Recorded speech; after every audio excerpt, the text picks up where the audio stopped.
Por la señal de la Santa Cruz de nuestros enemigos, líbranos, Señor Dios nuestro, en el nombre del Padre, del Hijo y del Espíritu Santo. Amén. Señor mío y Dios mío, creo firmemente que estás aquí, que me ves, que me oyes. Te adoro con profunda reverencia. Te pido perdón de mis pecados y gracia para hacer con fruto este rato de oración. Madre mía Inmaculada, San José, mi Padre y Señor, Ángel de mi guarda, interceded por mí.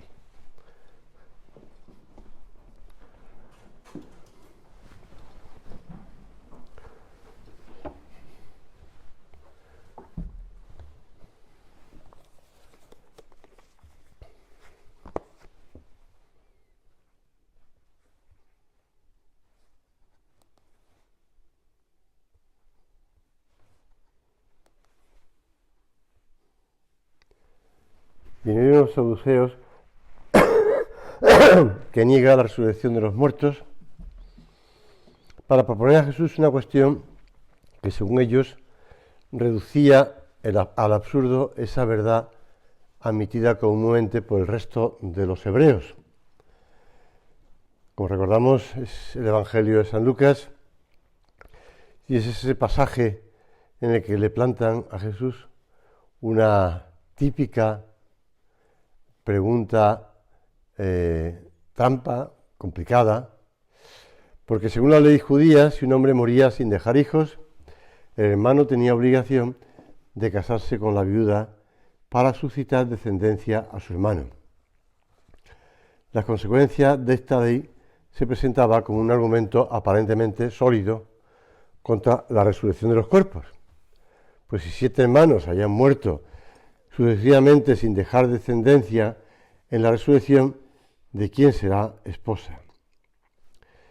Y el Señor, que no solamente ya les ve venir de lejos y sabe lo que aquellos hombres estaban planteando, sino que además conoce muy bien las Escrituras, no se deja acobardar, sino que contesta con citas de la Sagrada Escritura, reafirmando la resurrección de los muertos. Y al hablar de los cuerpos resucitados, desvanece el argumento de aquellos saduceos.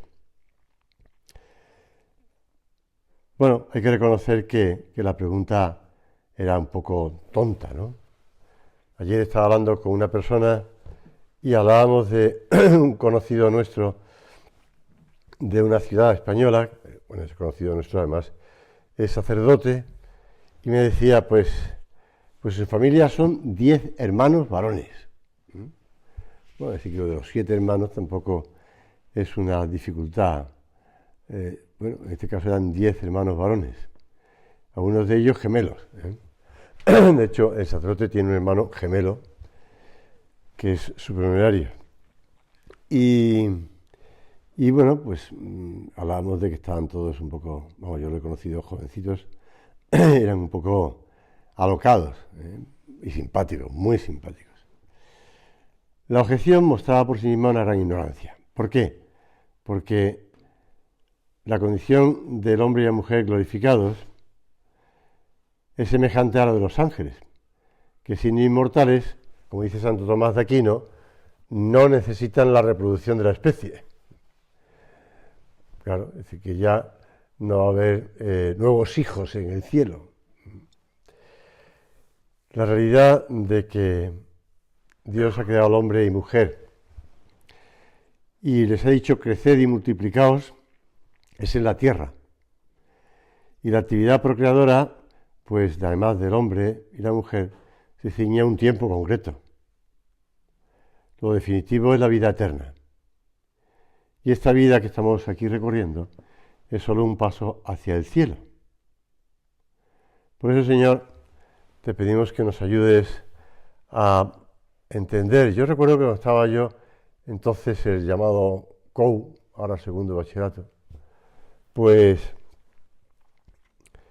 me parece que fue en COU. Si no era en COU, pues era en el último año del bachillerato, antes del COU, que el profesor de religión, el sacerdote, que daba clase de religión en el instituto donde yo estudiaba, no sé por qué le dio por hablar de la obra y de los supernumerarios. Y dijo que vivían la castidad. Y claro, yo pensé en ese momento, por mi ignorancia y por el poco tiempo que llevaba yo en el Opus Dei, y añado por mi ignorancia, dije, bueno, pero ¿cómo va a vivir la castidad si tienen hijos? Eso se me quedó grabado porque tenía yo entonces 16 años, 17 como mucho. Pero entonces uno era más ignorante de todo, no como ahora. Pero recuerdo que me sorprendió. Después ya lo pregunté y me dijeron lo que significaba la virtud de la castidad. Pero la realidad es que la virtud de la castidad todos estamos llamados a vivirla. Hombres, mujeres, solteros, casados. La virtud de la castidad, cada uno en su condición. Unos en el matrimonio, otros en el celibato. Pro terrenium celorum, por el reino de los cielos, pero todos estamos llamados a vivir la castidad. Y como dice el Catecismo Romano, la virtud de la castidad lleva también a vivir una limpieza de mente y de corazón, a evitar aquellos pensamientos, afectos y deseos que apartan del amor de Dios según la propia vocación. Estoy terminando de leer, de hecho me faltan unas pocas páginas, 3, 4, 5, el último capítulo, vamos, de un libro aconsejado para los novios o para los jóvenes que habla de la castidad. Es la experiencia de tiempo de un sacerdote francés que va hablando de cómo es el chico y la chica, es decir, está hablando para gente entre 14 y 20 años. El chico y la chica, cómo son y cómo pues, deben orientar su vida hacia el amor, no hacia el egoísmo. Y le explica a la chica cómo son los chicos y le explica a los chicos cómo son las chicas. Y cómo, pues cada uno es distinto, cada uno, por decirlo así, tiene su propia inclinación. Disculpándose ante los chicos, dice que los hombres somos perezosos.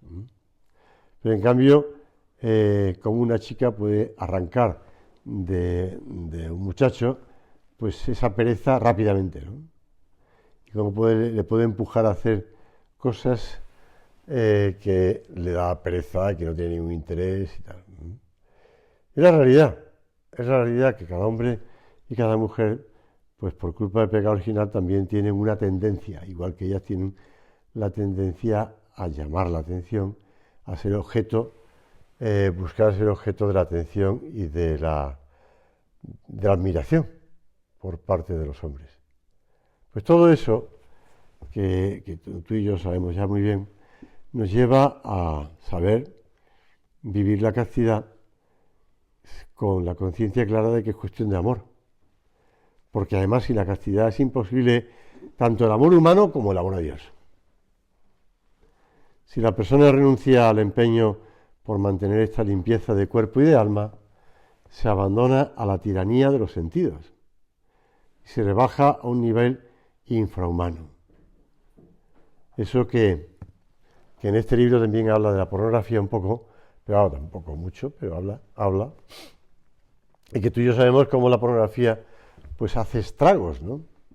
Hace estragos. Él se pone de ejemplo diciendo, bueno, cuando yo era joven no me atrevía a ir a un kiosco a comprar ninguna revista, ¿no? Ni tampoco en el fondo de mi clase se pasaban los VHS con películas porno, pero que bueno, que no me atrevía yo ni a ponérmelo en mi casa, ni a pedírselo a nadie, ni nada parecido. No sé que mis padres me pillaran, pero que estaba muy difícil el acceso a la pornografía. En cambio, hoy día es algo que está a un toque de botón, ¿no? A un toque del dedo. Si la persona renuncia al empeño por mantener esta limpieza de cuerpo y de alma, se abandona a esa tiranía. Y dice San José María en Surco, parece como si el espíritu se fuera reduciendo, empequeñeciendo, hasta quedar en un puntito, y el cuerpo se agranda, se agiganta hasta dominar.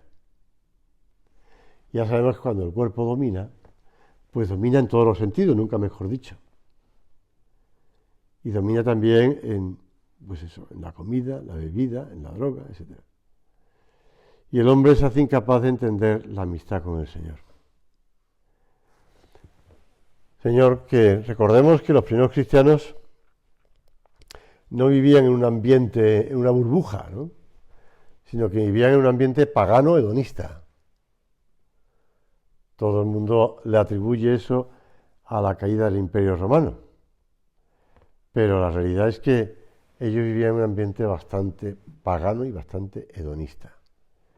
Y la Iglesia, pues, insistía. Por ejemplo, San Ambrosio de Milán, gran obispo, no solamente por la conversión de San Agustín, sino porque además removía, y a San Agustín fue una de las cosas, el que era maestro de retórica, por sus sermones. Y un gran experto de liturgia, de eso ahí viene la liturgia ambrosiana. Pues, y que fue el que tradujo al latín algunos aspectos de la liturgia de la misa que entonces también estaban en griego. Pues dice San Ambrosio: los placeres de la carne, que como crueles tiranos, después de envilecer el alma en la impureza, la inhabilitan para las obras santas de la virtud. La pureza dispone en el alma para el amor divino y para el apostolado. La castidad no consiste solo en la renuncia al pecado. Usted sabe que nuestro Padre siempre hablaba de la santa pureza, de un aspecto negativo, de no hagas esto, no hagas esto otro, no veas, no mires, no desees, sino que es lo positivo, afirmación gozosa. Virtud para todos, que se ha de vivir según el propio estado. Nuestro Padre también subrayaba cómo, pues, en el matrimonio hay que saber vivir la castidad, y cómo, pues, él bendecía el amor humano con las dos manos, y decía: porque no tengo más.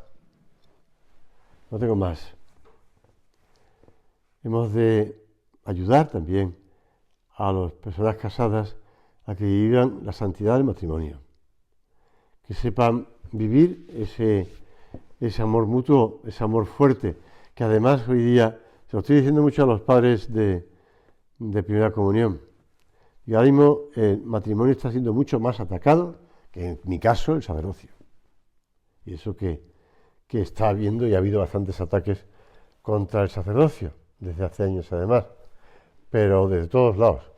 Pero el matrimonio está siendo muchísimo más atacado hoy día. Y se anima a la gente a romper el matrimonio, intentar romper, porque el matrimonio no se rompe, bueno, de la Iglesia, y tampoco es natural, claro, evidentemente.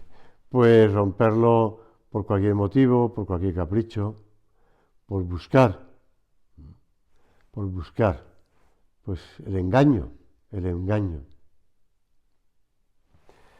otro día me comentaba alguien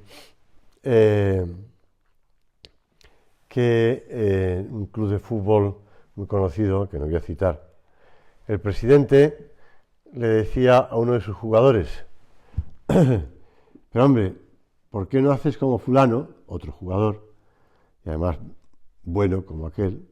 A lo mejor no era tan bueno, pero bueno. ¿Por qué no haces como fulano y te buscas una mujer como la que tiene él y te casas con ella y te deja de salir de fiesta y estas cosas? Que baja mucho tu rendimiento deportivo. Y aquel jugador le contestó: hombre, si yo tuviera una mujer como la de él, también me casaría. Bueno, evidentemente, pues está el tema del enamoramiento, pero lo importante es querer y no buscar simplemente el capricho, querer de verdad. Decía un sacerdote, además profesor de Navarra, hablando de la santidad de la vida conyugal en escrita teológica: el cristiano que intenta conocer y amar a Jesucristo encuentra en este amor un poderoso estímulo para su castidad. Sabe que la pureza acerca de un modo especial a Jesucristo, y que la cercanía de Dios, prometida a los que guardan limpio el corazón, es la garantía principal de esa misma limpieza. La guarda del corazón. La guarda del corazón.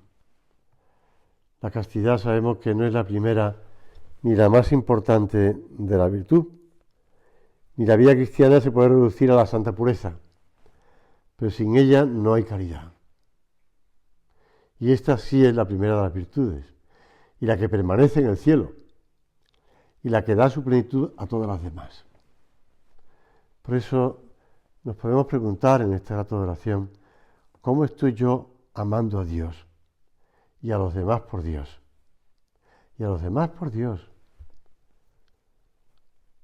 Cuando le dices a una persona algo que se ha repetido muchas veces, que el camino para alcanzar el cielo tiene el nombre de su mujer, o el camino para alcanzar el cielo tiene el nombre de su esposo, pues a ellos les gusta y les ayuda mucho. Pero es que es real.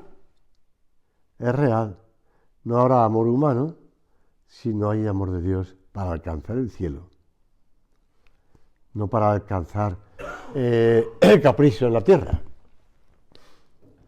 Y lo mismo para las personas que vivimos el celibato, pues el deseo de que podemos amar a los demás, no amaremos a los demás si no lo hacemos por Dios. Podemos sentir, pues no sé, digamos, por decirlo así, una preocupación de ONG, entre comillas, ya que estamos utilizando la palabra, pues de ONG. Pero eso no vale. No vale. La filantropía sin Dios no es nada. Ya lo dice San José María, en camino. Pues porque se mete el orgullo, además, y no aparece el amor de Dios. Sin la castidad, sin la santa pureza, el mismo amor humano se corrompe.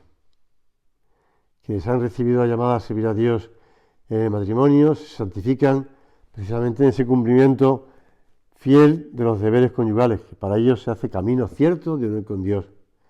Y quienes hemos recibido la vocación al celibato apostólico, encontramos en la entrega total al Señor y a los demás por Dios, indiviso corde, como dice San Pablo a los Corintios en la primera carta, indiviso corde, sin la mediación del amor conyugal, la gracia para vivir felices y alcanzar una íntima, profunda amistad con Dios. Bueno, es la realidad, indiviso corde, no es que haya que explicar más, ¿no? Pero bueno, también el Señor es para nosotros un ejemplo.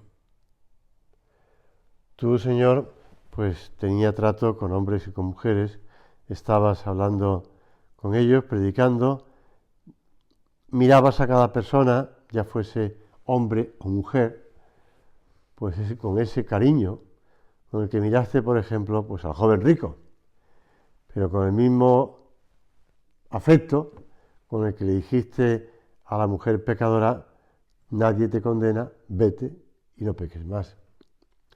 O como le decía que María había escogido la mejor parte, hablando con su hermana Marta. El Señor mira a las personas por los que son y mira más allá del aspecto físico, que también es importante, pero como explicaba muy bien Juan Pablo II, el vestido permite mirar a la persona y no a un cuerpo, un trozo de carne. Por eso hemos de pedirle al Señor que sepamos mirar a las personas como las mira Él. Que sepamos mirar a esas personas no buscando nuestro capricho, nuestro egoísmo, nuestro interés, sino tratar y mirar y contemplar a la persona, quiero decir, contemplar en el sentido de mirada, de pararnos, como las mira Él, sean hombres o mujeres, y no engañarnos, como algunos se quieren engañar, justificándose incluso, ha salido en la prensa recientemente, justificándose y justificando a otros, pues con teorías, entre comillas, basadas en las Sagradas Escrituras, que es pura mentira, porque es pura imaginación, vamos a decirlo así, no existe la realidad esa. Pero como tienen la mirada torcida, perdonadme la expresión, pero es así, como tienen la mirada torcida, miran las Escrituras torcidamente, la retuercen y la interpretan para su capricho. Y lo malo es que producen escándalo y dejan a los demás desorientados, escandalizados y apartados de la fe. Nosotros en nuestras tierras llamamos a Santa María la Virgen y la tratamos como madre. Hay algunas ciudades de España, por lo menos de mi época joven, que decía eso, la Virgen. Pues fue voluntad de Dios que su madre sea a la vez virgen. Y la virginidad debe ser, pues, un valor altísimo a los ojos de Dios y encierra un mensaje importante para las mujeres y los hombres de todos los tiempos. La satisfacción del sexo no pertenece a la perfección de la persona. Las palabras de Jesús, cuando resuciten de entre los muertos, ni se casarán ni serán dadas en matrimonio, indican que hay una condición de vida sin matrimonio, en la que el hombre, varón y mujer, haya un tiempo a plenitud de adoración personal y la comunión entre las personas, gracias a la glorificación de todo su ser en la unión perenne con Dios. Son palabras del Papa San Juan Pablo II. Es decir, que el matrimonio no es obligatorio para la perfección del hombre o de la mujer. Y añadía Juan Pablo II, cuando la llamada a la continencia por el reino de los cielos encuentra eco en el alma humana, no resulta difícil percibir allí una sensibilidad especial del espíritu humano, que ya en las condiciones terrenas parece anticipar aquello de lo que el hombre será partícipe en la resurrección futura. Bueno, el propio San Juan Pablo II lo explica muy bien en una de sus audiencias, y además de las primeras, porque fue en el año 82. Vamos nosotros a pedirle al Señor que nos ayude a agradecerle lo mucho que nos da Dios, lo mucho que nos ayuda Dios, lo mucho que nos acompaña a Dios en nuestro camino diario. Cuántas tentaciones nos ha evitado el Señor. Cuántas veces nos ha movido a no hacer aquello que nos, bueno, pues más o menos nos ofrecía la vida, ¿no?, de hacerlo, o aquella cosa que pudimos evitar consciente o inconscientemente, o este otro más allá, que tuvimos una lección que aprendimos y que nos permitió, pues, no caer en la tentación. Porque muchas veces el Señor, sin nosotros saberlo, nos estaba evitando, pues eso, encerronas o encrucijadas. Estaba acordando de cuando le preguntaron a don Álvaro en Roma el origen de la oración Saxum, porque nuestro padre llamaba al acordaos oración Saxum. Y como, pues, don Álvaro, con cierta vergüenza, pues que es propio, es pudor, ¿no?, pues contó más o menos lo que estaba ocurriendo sin que él supiera cuando estaba haciendo el servicio militar después de la guerra civil.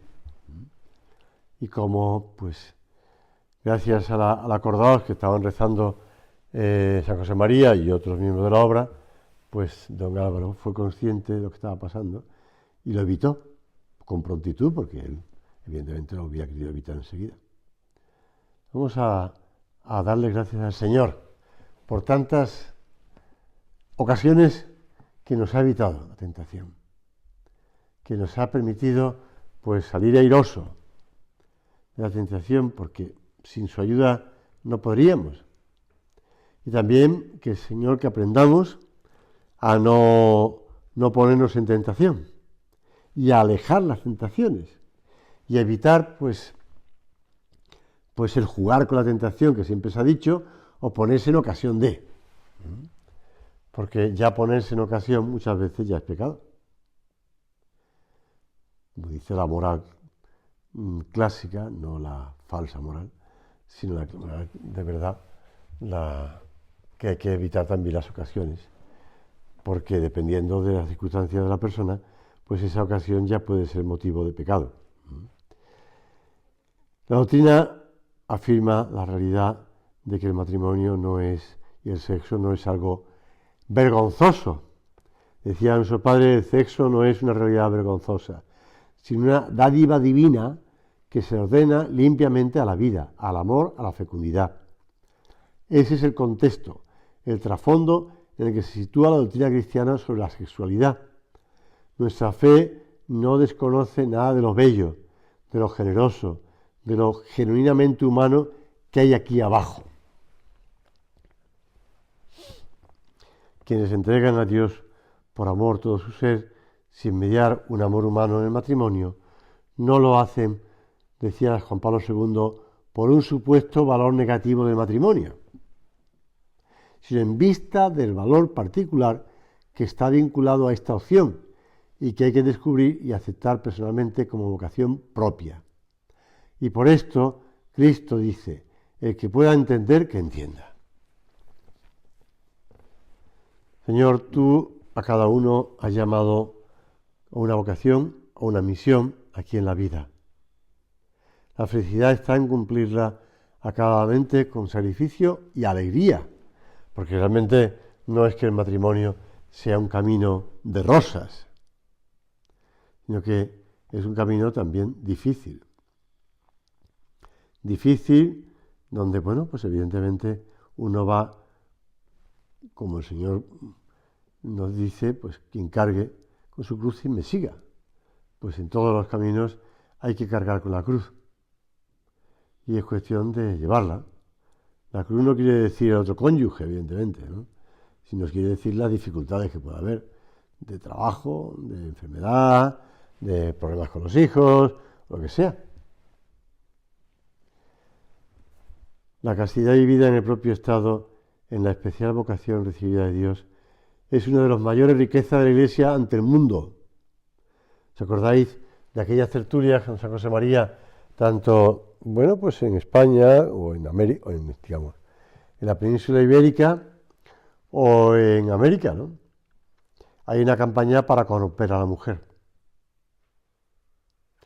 Y eso lo decía en los años 70. Si se corrompe la mujer, se rompe la familia y se corrompe la sociedad. Esa campaña sigue avanzando y además con éxito en bastantes casos. Por eso nosotros hemos de rezar, evidentemente, para ayudar a las personas célibes o casados a que vivan su vocación. Los apóstoles, apartándose de la tradición de la antigua alianza, donde la fecundidad procreadora era considerada como una bendición, pues también siguieron el ejemplo de Cristo, convencidos de que así le seguían más de cerca y se disponían mejor para llevar a cabo la misión apostólica recibida. Poco a poco fueron comprendiendo, nos recuerda el Papa Juan Pablo II, cómo de esa continencia se origina una particular fecundidad espiritual y sobrenatural del hombre que proviene del Espíritu Santo. Pues ellos siguieron ese camino de Jesús, porque comprendieron esto. Y nosotros hemos de cuidar, pues lo mismo, con el pudor y la modestia en el vestir, en el deporte, en el baño, en el aseo, lo que sea, pues la negativa tajante a participar en conversaciones bromistas. Es increíble cómo en los adolescentes se va metiendo, pues que si los gestos, que si las bromas, que connotan algo sexual. Sí, aunque sean jovencitos, se va metiendo, porque él hace gracia, porque lo hace uno, lo hace el otro, porque le da vergüenza si no lo hago delante de los que están haciéndolo, porque si no voy a quedar yo mal, pues cosas esas, pero claro, yo les explico que es como un chicle que te ponen en la cabeza entre los pelos, y a ver quién te lo quita ahora, ¿eh? Pues para quitar, porque se va enredando cada vez más y tienen que cortarte el pelo, ¿eh? Pues igual, eso se va enredando cada vez más y terminan pues ya metiéndose en ofensa a Dios. Pues es algo que alguien hace, que deja de hacer, y así se va prometiendo. Vamos a acudir a la Santísima Virgen. Acudimos a Santa María, Mater Pulcre Directionis, Madre del Amor Hermoso, que nos ayudará siempre a sacar un amor más firme aún en las mayores tentaciones.